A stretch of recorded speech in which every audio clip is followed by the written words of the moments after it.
গণ অভ্যুত্থানে এবারের ২১শে বইমেলায় নতুনত্ব নিয়ে এসেছে বলে জানিয়েছেন প্রধান উপদেষ্টা ডক্টর মোহাম্মদ ইউনূস। মাসব্যাপী অমর ২১শে বইমেলার উদ্বোধন করে তিনি একথা বলেন। বইমেলায় সেরা লেখক প্রকাশক পুরস্কার চালু করারও আহ্বান জানান প্রধান উপদেষ্টা। জুলাই অভ্যুত্থানে জাতীয় ঐক্যবদ্ধ হয়েছে, অর্থনৈতিকভাবে বিধ্বস্ত দেশকে নতুন করে গড়ে তোলার প্রত্যয় ব্যক্ত করেন প্রফেসর ইউনূস। আরও জানাচ্ছেন ইয়াসিন রানা। জুলাই গণ অভ্যুত্থান, নতুন বাংলাদেশ বিনির্মাণ প্রতিপাদ্য নিয়ে শুরু হলো মহান ভাষা আন্দোলনের প্রেরণাদীপ্ত অমর ২১শে বইমেলা। মাসব্যাপী এ মেলার উদ্বোধন করেন প্রধান উপদেষ্টা ডক্টর মোহাম্মদ ইউনূস। এ সময় বাংলা একাডেমি সাহিত্য পুরস্কার ২০২৪ প্রদান করেন প্রধান উপদেষ্টা। বইমেলার উদ্বোধনে গণ অভ্যুত্থানে তরুণদের আত্মত্যাগের কথা তুলে ধরেন ডক্টর ইউনূস। তিনি বলেন, তরুণদের আত্মত্যাগ পুরো বিশ্বকে অবাক করে দিয়েছে। স্বৈরাচার শেখ হাসিনার পতন ঘটিয়ে অসম্ভবকে সম্ভব করেছে তরুণরা। বইমেলাতেও এর ছোঁয়া লেগেছে বলে জানান প্রধান উপদেষ্টা। মহান আত্মত্যাগের মাধ্যমে অর্জিত অভ্যুত্থান এবারের বইমেলা নতুন তাৎপর্য নিয়ে আমাদের সামনে এনেছে। বরাবরই ২১শে মানে জেগে ওঠা, ২১শে মানে আত্মপরিচয়ের সাথে মুখোমুখি হওয়া। এবারের ২১শের প্রেক্ষিত আমাদেরকে নতুন দিগন্তে প্রতিস্থাপন করেছে। দেশের অর্থনীতি নতুন করে গড়ে তোলার প্রত্যয় ব্যক্ত করেন তিনি। মাত্র ৬ মাস আগে জুলাই অভ্যুত্থান জাতিকে এক ঐতিহাসিক গভীরতায় ঐক্যবদ্ধ করে দিয়েছে, যার কারণে আমরা অর্থনৈতিক, রাজনৈতিক, প্রাতিষ্ঠানিক এবং মানবিক দিক থেকে বিধ্বস্ত এক দেশকে দ্রুততম গতিতে আবার উদ্দিষ্ট গন্তব্যে পৌঁছানোর জন্য সাহস খুঁজে পেয়েছি। বইয়ের গুণগত মান উন্নত করা এবং লেখক প্রকাশকদের পুরস্কৃত করার মাধ্যমে উৎসাহ প্রদান করার আহ্বান জানান প্রফেসর ইউনূস। বাংলা একাডেমি আয়োজিত বইমেলা আমাদের জাতীয় জীবনের এক অবিচ্ছেদ্য অংশে পরিণত হয়েছে। বইমেলায় হাজির করার জন্য লেখক লেখিকারা সারা বছর প্রস্তুতি নিতে থাকেন, যথাসময়ে নিজ নিজ বই সমাপ্ত করার জন্য, গুণগত প্রতিযোগিতা সৃষ্টি করার জন্য এবং আগ্রহ বাড়ানোর জন্য। প্রতি বছর বিষয়ভিত্তিক সেরা লেখক স্বীকৃতির আয়োজন করলে লেখকরা এই স্বীকৃতি পাওয়ার জন্য এবং সেরা লেখকরা সেরা প্রকাশক পাওয়ার জন্য অনেক সহায়ক হবে। উদ্বোধন শেষে বইমেলার বিভিন্ন স্টল ঘুরে দেখেন প্রধান উপদেষ্টা। এবারও সোহরাওয়ার্দী উদ্যান ও বাংলা একাডেমি চত্বরের অংশ নিয়ে হচ্ছে বইমেলা। মেলায় অংশ নিচ্ছে ৭০৮টি প্রতিষ্ঠান। যৌথ বাহিনীর হেফাজতে যুবদল নেতা তৌহিদুল ইসলামের মৃত্যুর ঘটনা দ্রুত তদন্তের নির্দেশ দিয়েছে সরকার। শনিবার প্রধান উপদেষ্টার প্রেস উইংয়ে এক বিবৃতিতে সরকারের এই নির্দেশের কথা জানান। এদিকে বিচার বহির্ভূত এই হত্যাকাণ্ডের ঘটনায় উদ্বেগ জানিয়েছে বিএনপি। রাজধানী নয়াপল্টনের ভাসানী মিলনায়তনে আলোচনার সভায় এই উদ্বেগের কথা জানান দলের সিনিয়র যুগ্ম মহাসচিব রুহুল কবির রিজভী। এই ঘটনায় সংশ্লিষ্ট সেনা ক্যাম্পের কমান্ডারকেও প্রত্যাহার করা হয়েছে। আইএসপিআর এর এক সংবাদ বিজ্ঞপ্তিতে এই তথ্য জানিয়েছে। খায়রুল ইসলামের রিপোর্ট। সম্প্রতি কুমিল্লায় যৌথবাহিনীর অভিযানে যুবদল নেতা তৌহিদুল ইসলামের মৃত্যুর ঘটনায় জনমনে নানা প্রশ্নের জন্ম দিয়েছে। হত্যার অভিযোগ এনে কুমিল্লায় বিক্ষোভ ও মানববন্ধন করেছে এলাকাবাসী। তাদের দাবি, যৌথবাহিনীর নির্যাতনেই মারা যান তৌহিদুল। কুমিল্লার আদর্শ সদর উপজেলায় আটক হওয়ার পর যুবদল নেতার মৃত্যুর ঘটনায় সেনা কমান্ডারকে তাৎক্ষণিকভাবে প্রত্যাহার করা হয় জানিয়ে আইএসপিআর বলছে, মৃত্যুর সঠিক কারণ উদ্ঘাটনের জন্য একটি উচ্চ পদস্থ তদন্ত কমিটি গঠন করা হয়েছে। তদন্তে দোষী সাব্যস্ত ব্যক্তিদের বিরুদ্ধে সেনা আইন অনুযায়ী ব্যবস্থা নেওয়া হবে। এদিকে সকালের রাজধানীর নয়াপল্টনের ভাসানী মিলনায়তনে আলোচনা সভায় বিএনপির সিনিয়র যুগ্ম মহাসচিব রুহুল কবির রিজভী বলেন, দেশের মানুষ যখন জাতীয় নির্বাচনের জন্য অধীর অপেক্ষা করছে, তখন আইনশৃঙ্খলা বাহিনীর পরিচয়ে এ ধরনের ঘটনায় জনমনে শঙ্কা আতঙ্ক বাড়িয়ে দেবে। শঙ্কা কিন্তু দিন দিন আমাদের বাড়ছে। কুমিল্লার যুবদলের একটা ছেলেকে ধরে নিয়ে গিয়ে আইনশৃঙ্খলা বাহিনী তখন তাকে মৃত ফেরত দিচ্ছে। তো ডক্টর ইউনূস সাহেবের আমলে এই ঘটনা ঘটবে কেন? তার সময় যদি শেখ হাসিনার সরকারের বিভিন্ন দুষ্কর্ম এবং অত্যাচারের পুনরাবৃত্তি হয়, তাহলে তো হোঁচট খাবে জনগণ। যদি ওই ছেলেটি অপরাধী হয়, তাকে গ্রেপ্তার করে আইনের আওতায় নিয়ে যেতে পারে, কিন্তু গ্রেপ্তার করে ভয়াবহ টর্চার করে মেরে ফেলে বাপ্পার কাছে ফেরত দেওয়া, এটা এই আমলে হবে কেন? তিনি আরো বলেন, পার্শ্ববর্তী দেশের সহায়তা নিয়ে শেখ হাসিনা ভারতে বসে দেশের বিরুদ্ধে নানা ষড়যন্ত্র করছে। তাই অন্তর্বর্তী সরকারকে সতর্কতার সাথে দেশ পরিচালনার আহ্বানও জানান বিএনপির এই মুখপাত্র। আমাদের দেশের যা অর্জন সেটা আমাদের, কিন্তু আমরা দেখতে পাচ্ছি শুধুমাত্র একটি দেশ থেকে ক্রমাগতভাবে বাংলাদেশের বিরুদ্ধে অবিরাম অপপ্রচার করা হচ্ছে। এই মৃত্যুর ঘটনায় দ্রুত তদন্তের নির্দেশও দিয়েছে অন্তর্বর্তী সরকার। যৌথ বাহিনীর হেফাজতে যুবদল নেতা হত্যার বিচার দাবি করে বিএনপি মহাসচিব মির্জা ফখরুল ইসলাম আলমগীর বলেছেন, মানুষ আর বিচার বহির্ভূত হত্যাকাণ্ড দেখতে চায় না, ন্যায় বিচার আইনের শাসন দেখতে চায়। বিএনপি চেয়ারপারসন বেগম খালেদা জিয়ার রোগ মুক্তি কামনায় দোয়া মাহফিল ও অসহায় মানুষের মাঝে উপহার সামগ্রী বিতরণ অনুষ্ঠানে তিনি এসব কথা বলেন। মির্জা ফখরুল বলেন, যে কোনো গণতান্ত্রিক দলকে বিএনপি স্বাগত জানাবে, তবে সরকারের থেকে দল গঠন করলে তা মানুষ মেনে নেবে না। এ সময় ছাত্রনেতাদের সংঘাতমূলক কোনো কথা না বলার আহ্বান জানিয়ে বিএনপি মহাসচিব বলেন, ফ্যাসিবাদ বিরোধী ঐক্যকে ভাঙার চেষ্টা চলছে, যা হতে দেয়া যাবে না। আমরা এতদিন হাসিনার বিরুদ্ধে কথা বলেছি, আমরা অন্যায়ভাবে গ্রেফতার করার বিরুদ্ধে কথা বলেছি, অন্যায়ের গ্রেফতার করে অন্যভাবে গ্রেফতার করে থানায় নিয়ে গিয়ে পিটিয়ে নিয়ে ফেলার বিরুদ্ধে কথা বলেছি, তাই না? এক্সট্রা জুডিশিয়াল কিলিং এর বিরুদ্ধে কথা বলেছি। দুর্ভাগ্যের কথা, গতকাল কুমিল্লায় আমাদের যুবদলের এক নেতাকে তুলে নিয়ে যাওয়ার পরে যৌথ বাহিনীতে সেই তারপর সকালেই মারা গেছে। আমরা পরিষ্কার করে বলতে চাই, এই ধরনের ঘটনা যেন পুনরাবৃত্তি না হয়। যারা এই ঘটনা ঘটিয়েছে তাদেরকে অবশ্যই বিচারের আওতায় নিয়ে আসতে হবে। আমরা আর এক্সট্রা জুডিশিয়াল কিলিং দেখতে চাই না, আমরা আর গুম হতে দেখতে চাই না। স্বৈরাচার শেখ হাসিনা পালিয়ে গেলেও তার অনুসারীরা নিজেদের গুছিয়ে নিয়ে আবারও বাংলাদেশ দখলে নিতে চাইছে বলে অভিযোগ করেছেন বিএনপি ভারপ্রাপ্ত চেয়ারম্যান তারেক রহমান।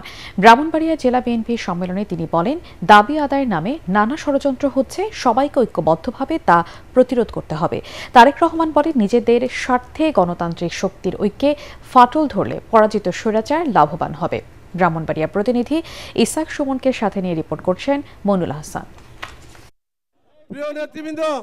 মুক্ত পরিবেশে বর্ণিল আয়োজনে দীর্ঘদিন পর ব্রাহ্মণবাড়িয়া জেলা বিএনপির সম্মেলন পুরো জেলার উৎসবের উপলক্ষ হয়ে ওঠে।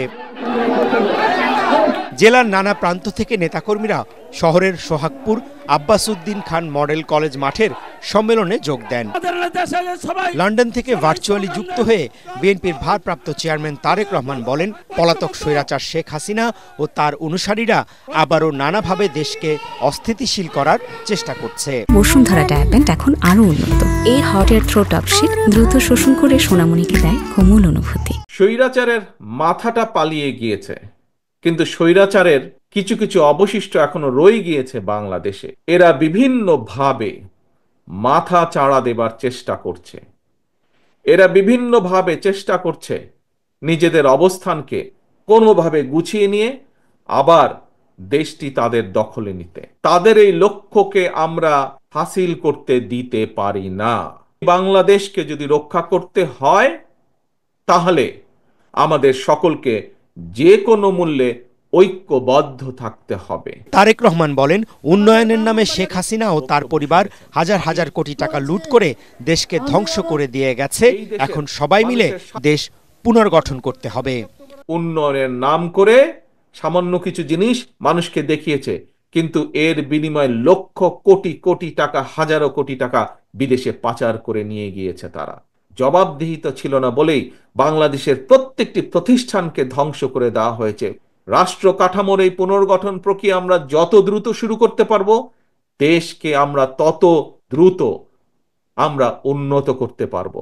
রাষ্ট্র সংস্কারে দলের ৩১ দফা বাস্তবায়নের প্রয়োজনীয়তা তুলে ধরে বিএনপির ভারপ্রাপ্ত চেয়ারম্যান আলাপ আলোচনার মাধ্যমে বিতর্ক, মতপার্থক্য নিরসনের পথ বের করতে সবার প্রতি আহ্বান জানান। আজকে যদি আমরা শুধুমাত্র নিজেদের স্বার্থ রক্ষার জন্য যদি তর্ক বিতর্কে লিপ্তে থাকি, সেই পালিয়ে যাওয়া স্বৈরাচার হবে সবচেয়ে বড় লাভবান। গণ অভ্যুত্থানের মাধ্যমে ৫ই আগস্ট স্বৈরাচারকে বিদায় করেছে। এখন কাজ একটি, লক্ষ্য একটি, কথা একটি, দেশ পুনর্গঠন করতে হবে। স্বৈরাচারের পতনের পর বিএনপিকে ঘিরে দেশবাসী নতুন করে স্বপ্ন দেখছে দাবি করে তারেক রহমান নেতাকর্মীদের দলীয় ঐক্য ধরে রেখে মানুষের প্রত্যাশা অনুযায়ী কাজ করার আহ্বান জানান। দাবি না মানায় সড়ক অবরোধ করে আমরণ অনশন করছে সরকারি তিতুমির কলেজের শিক্ষার্থীরা। এর আগে আজ বিকেল 4টার মধ্যে স্বতন্ত্র বিশ্ববিদ্যালয় ঘোষণা সহ 7 দফা দাবি মেনে নেওয়ার আলটিমেটাম দেয় কলেজের শিক্ষার্থীরা। দাবি মেনে না নেওয়ায় তারা আবারও আন্দোলন শুরু করে। এদিকে শিক্ষা মন্ত্রণালয়ের এক বিবৃতিতে জানিয়েছে, তিতুমির কলেজকে বিশ্ববিদ্যালয়ে রূপান্তরের ঘোষণা আদায়ে সময় বেঁধে দিয়ে আন্দোলন করার কোনো যৌক্তিকতা নেই। বিস্তারিত জানাচ্ছেন রাসনা দাস।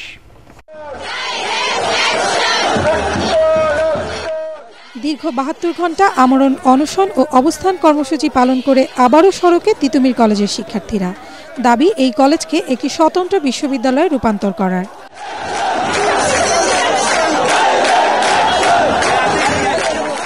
আলটিমেটাম শেষ হওয়ার পর দাবি পূরণে কোনো আশ্বাস না পাওয়ায় কলেজটির সামনে বাঁশ দিয়ে সড়ক অবরোধ করে শিক্ষার্থীরা।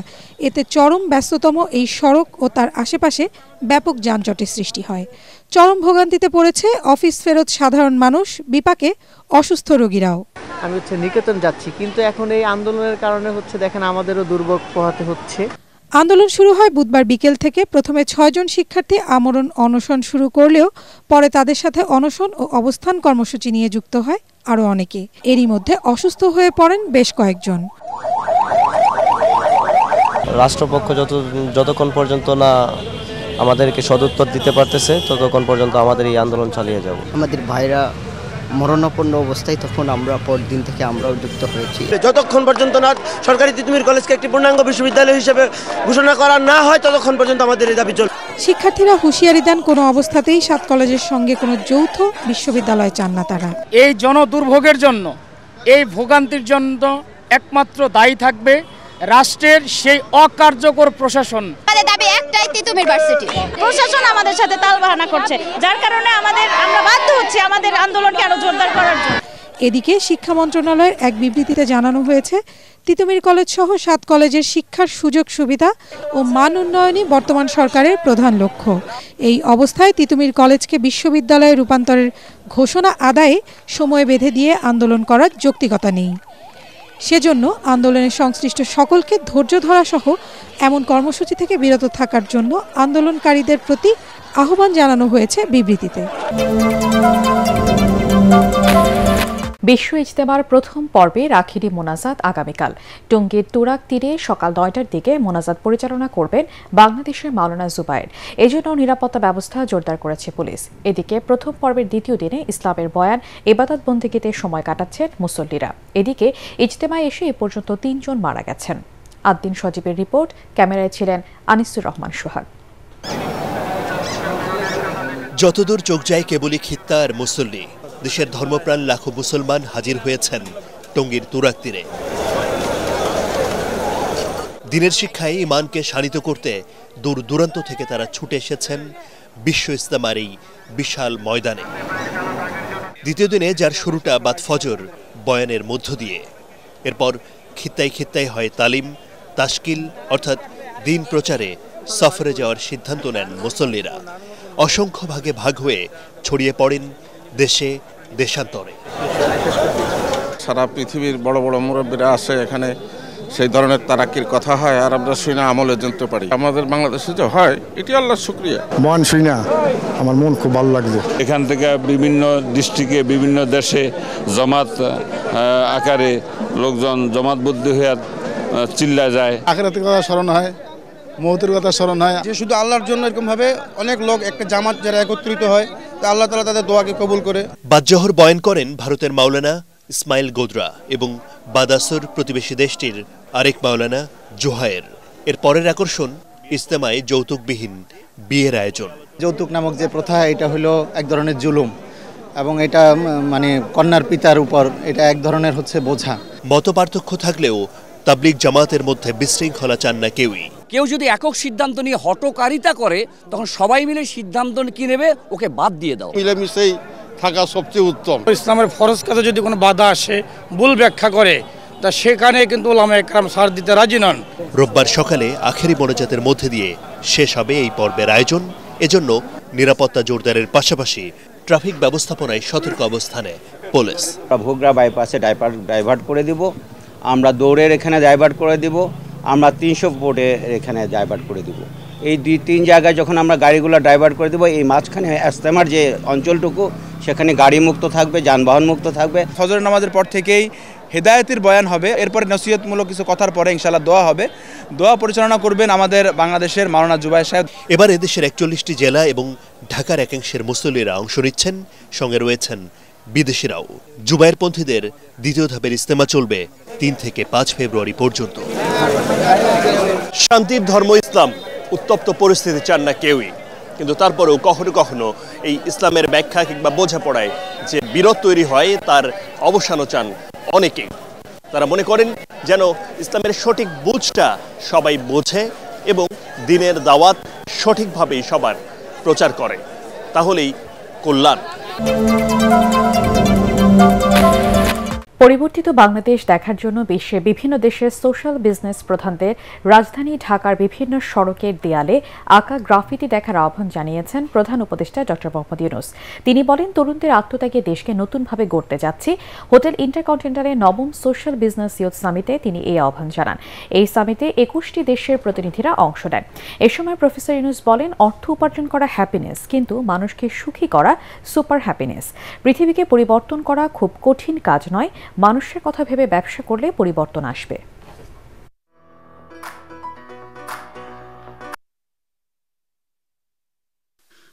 Social business giving plan, so that the money that you give away doesn't go as a charity only. You create a separate pledge where it will go as an investment in social business. Trying to explain, charity money has only one life, but social business money has endless life. You can address the same problem, but money keeps recirculating again and again and touches everybody. Saying that making money may be happiness. I'm sure you remember that. Making money may be happiness, but making other people happy is a super happiness.